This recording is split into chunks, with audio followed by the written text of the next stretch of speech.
안녕하십니까, 여의도 24시입니다. 여러분들, 이번 시간에는 또 장예찬이가 SBS 방송과의 인터뷰에서 얘기한 그런 주장들을 토대로 여러분들하고 얘기를 한번 해보려고 합니다. 제가 갑자기 멈칫했던 이유는 그렇습니다.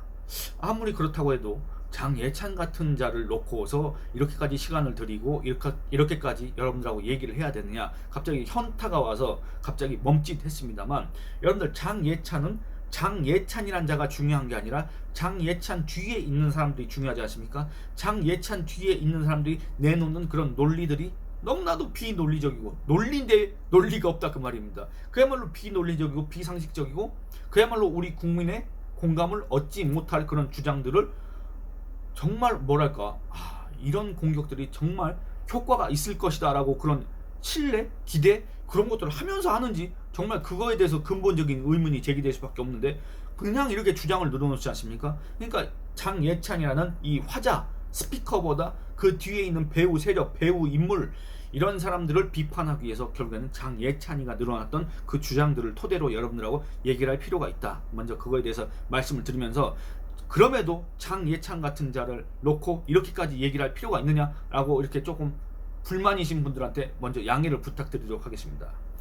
이런 얘기를 하고 싶습니다. 장예찬이가 이번에는 한동훈 좌파, 한동훈 배신자, 한동훈 총선 참패 주범, 뭐 이런 친윤 세력 또는 국민의힘 당내 기득권 세력, 주류 세력들의 이 한동훈 공격, 한동훈 네거티브 있지 않습니까? 이거에 이제 종합판, 결정판, 이런 것들을 주장을 했습니다. 그것과 관련해서 여러분들하고 장예찬이가 내놨던 그 주장을 읽어보고 얘기를 시작하도록 하겠습니다. 장예찬이가 이런 얘기를 합니다. 우리가 정치적인 책임을 논할 때, 제가 이번 선거를 겪으면서, 그러니까 여러분들 잠깐만 또 말씀드리면 보시기 바랍니다.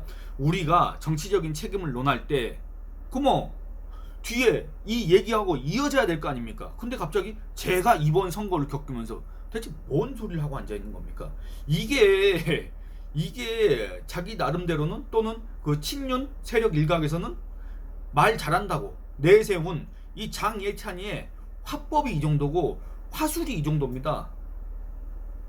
말이 안 되지 않습니까? 말이 안 되는데 말을 잘한다고 하고, 말이 안 되는데 자기가 뭔가 논리가 있다고 생각하는지 모르겠습니다만, 제발 말하는 연습 좀 하고, 제발 정말 제대로 된 논리를 갖춰서 우리 국민들을 설득했으면 좋겠다. 이런 조언을 먼저 하면서 넘어가도록 하겠습니다.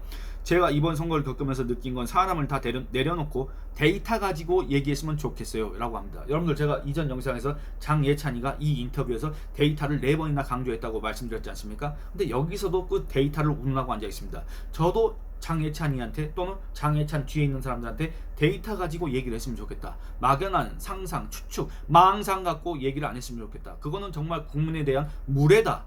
이런 조언을 하고 싶습니다. 장예찬, 그러고 지난 총선의 책임에 대해서 복귀하는 게 한동훈이라는 우리 보수 진영에 새롭게 등장한 중요한 자산에게도 도움이 되는 몸에 쓴 약이라고 생각합니다. 뭔 소리하고 앉아있는지 모르겠습니다만, 아까 말씀드린 것처럼 지역구에서는 45%가 나왔는데 비례대표에서는 왜 36%밖에 안 나왔는가? 그 9%가 어디로 도망가고 숨었는가? 투표장에 다 나간 분들이잖아요. 거기에 대한 고민과 그 원인에 대해서 데이터를 놓고 반성하지 않는다면, 앞으로도 계속 멋있게 참여연대 출신들, 노조 출신들, 동교동네 출신들 세워놓고 미적분하는 폼은 잡겠지만 구구단이 안 되는데 어떻게 좋은 점수를 받겠습니까? 그 고민은 저는 하셔야 된다고 생각합니다 라고 얘기를 합니다. 근데 또 갑자기 뭐 장예찬이에 대해서 지적을 하고 싶은데, 중요한 인물이 아니니까, 정치적으로는 전혀 무의미한 사람이니까, 거의 뭐 사실상 이 보수 대한민국의 우파 진영에서는 투명인간으로 취급해야 될 사람이니까 더 이상 얘기는 않겠습니다만, 여러분들, 노조 출신 받는 게 문제가 있습니까? 그렇다고 한다면 지금까지 이 뭐 신한국당, 한나라당, 그리고 새누리당 시절에도 다 노조 인사들이 들어와 있었습니다. 근데 이번 총선을 앞두고 노조 인사 영입한 거, 누구 얘기한지는 잘 모르겠습니다만, 노조 인사 영입한 게 잘못입니까? 여러분들, 그러면 김성태 있지 않습니까? 김성태도 한노총 출신인데 그것도 잘못된 겁니까? 여러분들, 지금도 이 국민의힘 안에서 노동계 인사들 많습니다. 김문수도 마찬가지고.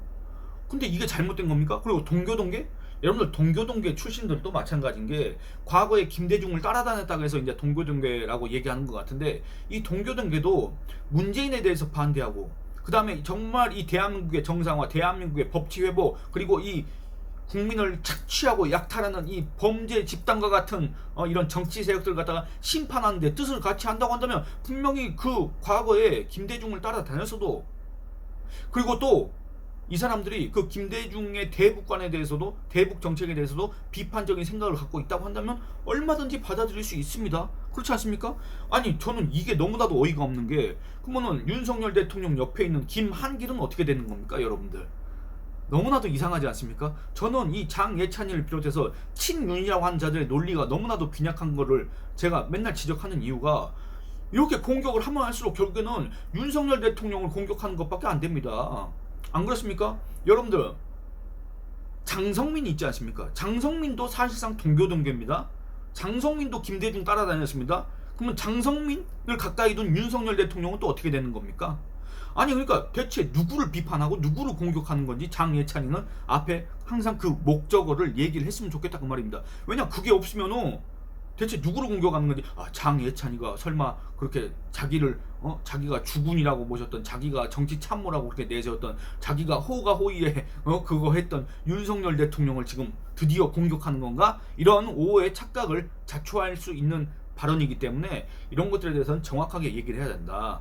얘기를 하고 싶고, 참여연대 출신도 마찬가지입니다. 여러분들 참여연대 좌파 단체입니다. 근데 그 참여연대에서 뛰쳐나온 이유가 있을 거 아니겠습니까? 그 뛰쳐나온 이유에 대해서 여러분들이 공감하시고, 그 사람이 그 이후에 활동하는 거에 있어서 여러분들이 정말 지지하고 응원할 만한 사람이라고 한다면 그 사람하고도 같이 일을 할 수 있는 거 아니겠습니까? 정말 참여연대이기 때문에 안 되고, 노조 출신이기 때문에 안 되고, 동교동계이기 때문에 안 되고, 민주당 출신이기 때문에 안 되고, 다 안 되면 대체 누구하고 할 겁니까? 아니 누구하고 세를 이루고 누구하고 정당을 이뤄서 확장을 시켜 나갈 겁니까? 지지자들을, 지지층을. 정말 이런 식의 정치의 기본도 모르는, 여러분들 우리가 이 장예찬이가 아까 이전 영상에서 뭐 영심 했지 않습니까? 이 정치에서 정말 관용적으로 쓰는 표현, 이 뭐 덜셈의 정치를 해야 된다 이런 얘기하지 않습니까? 정말 더해야 됩니다. 합쳐야 됩니다. 더군다나 지금 어렵고 불리하고 정말 위태로운 상황에서 힘을 합쳐야 되는 거 아니겠습니까? 근데 이거저거 다 덜어내고, 그러면 정말 친윤 중에 찐윤만 모아놓고 하자는 얘기입니까? 친윤 중에 찐윤 지지층의 표를 받은 장예찬이가 부산 수영고에서 9% 받아가지고 선거비 보존 한 푼도 1원 한 장 못 받아서 지금 현재 과거에 모아놓은 돈을 까먹고 있는지 뭔지 모르겠지만, 아니면 뭐 알바라도 하는지 안 하는지 모르겠지만은 어쨌든 그겁니다. 현실은 장예찬의 현실, 그리고 찐윤의 현실은 그런 겁니다. 이런 식으로 다 배제했다가는 정치 못합니다. 그리고 또 이런 공격을 하고 싶으면 먼저 윤석열 대통령을 공격을 해야 됩니다. 옆에 김한길을 두고 있고, 과거 김대중 이런 사람들 따라다녔던 사람들이 주변에 포진해 있고, 안 그렇습니까? 그리고 또 이 문재인의 복심, 문재인의 최측근이라고 하는 양정철이를 비서실장으로 쓰려고 했고, 천안함 음모론을 내세웠던 박영선이를 국무총리로 임명하려고 했다는 그런 얘기들을 부정을 못하고 있고, 그렇지 않습니까? 대체 누구를 비판하는지 모르겠습니다. 그리고 또 살펴보겠습니다. 가장 제가 얘기하고 싶었던 거는, 지역구 득표에서는 45%나 되는데 왜 비례대표는 36%밖에 안 나왔을까? 그거는 한동훈이가 비례대표 공천을 잘못해서 그렇다. 한동훈이가 비례대표를 갖다가 이것저것 다 잡탕으로 만들어놔서 정말 보수 인사들을 갖다가 다 배척해서 그렇다. 결국에는 보수 인사들이 한동훈을 심판한 것이다. 보수 인사들이 비례 투표에서는 이 국내인 한동훈을 갖다가 심판하고 투표를 안 한 것이다. 그렇기 때문에 이 득표율에 차이가 있는 것이다 라고 얘기를 했는데, 여러분들 이 말 믿으십니까? 여러분들 이 말은 정말 사실과 다릅니다. 어디서부터 어디까지 말씀드려야 될지 모르겠습니다만, 이게 왜 그러냐면 여러분들 정말 간단한 건데, 이걸 왜 갑자기 또 현타 온 게, 이걸 왜 설명을 이렇게까지 해야 될까? 이런 생각이 들어서 갑자기 혼자 헛웃음이 나왔습니다. 여러분들 중앙선관위에 들어가서 간단하게 그냥 개표 진행 상황을 살펴보고 거기에서 비례대표 국회의원 선거를 살펴봤습니다. 전체 검색을 눌러봤습니다. 여러분들 그 장예찬이가 얘기한 것처럼 국민의 미래, 국민의힘 위성정당인 국민의 미래의 득표율은 36.67%였습니다. 그러면은 실제 이 지역구 득표율과 거의 한 9%포인트 정도의 차이가 있습니다. 그런데 여러분들 국민의힘만 그렇습니까? 국민의미래만 그렇습니까? 더불어민주당은 안 그렇습니까? 더불어민주당의 위성정당이었던 더불어민주연합은 안 그렇습니까? 차이가 어마어마하게 큽니다.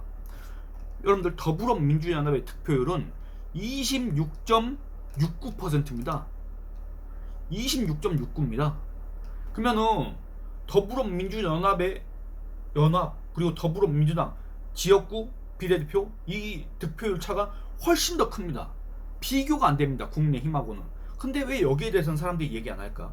그러면 뭔 말입니까? 아니 한동훈이 심판받고 한동훈이 공천을 잘못해서 보수 유권자들이 한동훈을 심판했다?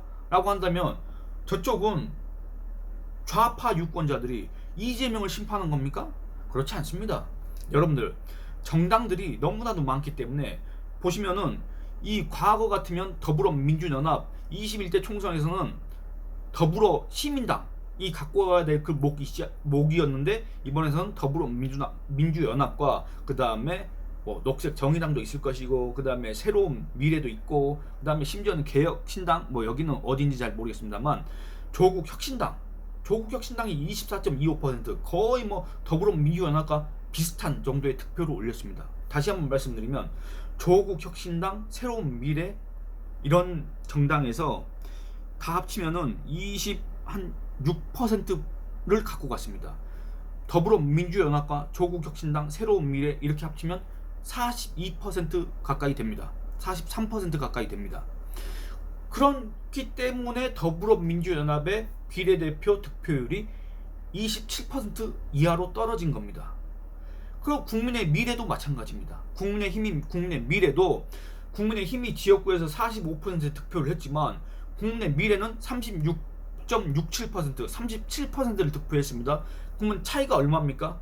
한 8% 내지 9%포인트 차이가 나지 않습니까? 그럼 그게 왜 그러냐면 이준석의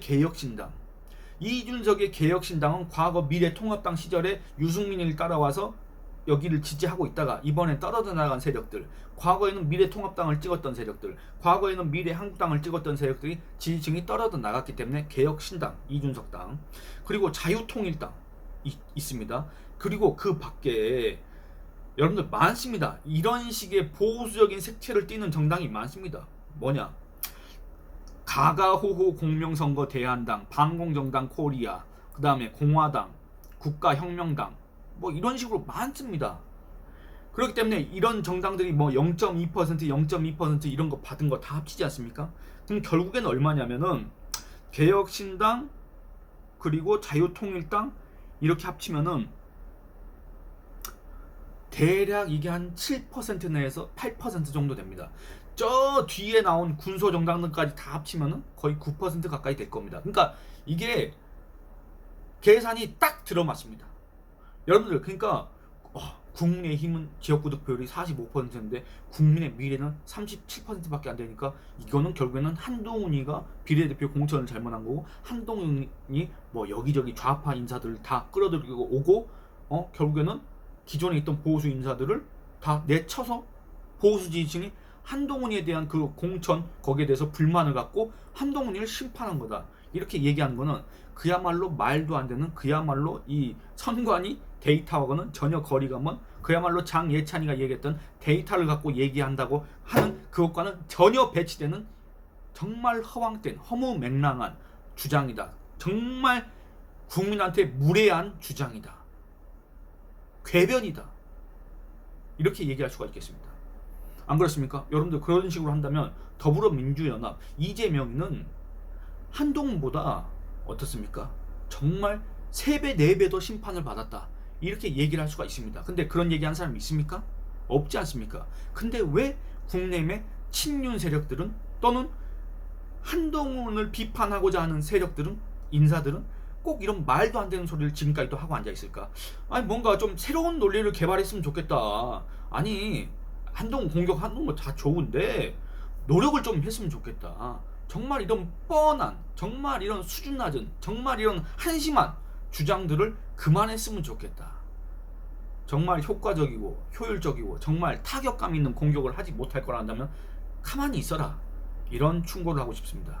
예, 여러분들 이 영상은 이만 마치도록 하겠습니다. 여러분들 의견을 댓글로 많이 남겨주시고 좋아요와 좋아요도 많이 눌러주시고 또 주변에 이렇게 많이 알려주셨으면 좋겠습니다. 여러분들께서 도와주신 덕분에 구독자 수도 늘고 있는데 더 많이 이렇게 늘어서 여러분들하고 더 활발한 소통과 더 활발한 논쟁 이런 것들을 했으면 좋겠습니다. 예, 여러분들 이 영상은 이만 마치도록 하겠습니다. 감사합니다.